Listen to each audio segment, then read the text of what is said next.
Sürücülərimiz. Deməli, bu günləri Santa Fe sökülüşü 2009 model Altscorch korobkadır. Qardaş yaxınlaşıb ki, deməli, korobkada nə problem var? Korobkada deyaksiyon vurma verir, rejimdə gedir, 4-də qalır. Rejimdən çıxır, yəni diagnostika verirsən, rejimdən çıxır, 4-cü skorsu ilişib qalmışdır. Bitoxdan etralatordan qaz verirdi, maşına aparırdı. İçi yapışır korobkanı, yanır.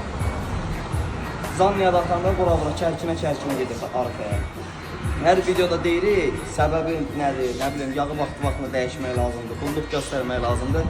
Çoxsu bilmir, başa çıxmır, ağzına gələn yazır yorumda, nə bilim, canlıda yazır ki, korobkaya əl vurdurdun, daha problemsizdir. Korobkaya əl vurdurmayıb, daha problem görünməyəcəksin. 390 manatda xərc olub 800 manat. Bunu göstərdən, friksiyonlara bax. Neytrala atanda maşını aparır, bax, onun səbəbi budur. Friksiyon yapışır paket. D-nin paketinin zadını hamısını basır fırlayır, içi yapışır. Buna bax, yanıq çəməli başına. Bu da yanmışdı, limon uşaqlar təmizliyə qızvızla ağardı, qapqara yanmışdı burası.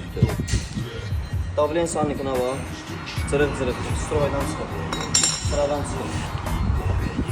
Ona görə qardaşlar, vaxtında qulluq göstərmək lazımdır korobkaya. Yəni 390 manat, 800 manat, hələ bu yaxşı tutardı. Beyninə o qədər zədə verir. Bu yaxşı tutardı. Beyninə zədə verəndə, beyin özü 750 manat sport ədəsi. Ondan sonra məcbursan sport korobka alasan, 1300 manat, 1500 manat. Vaxtına qulluq göstərmək lazımdır. Yağın filtrini dəyişmək lazımdır.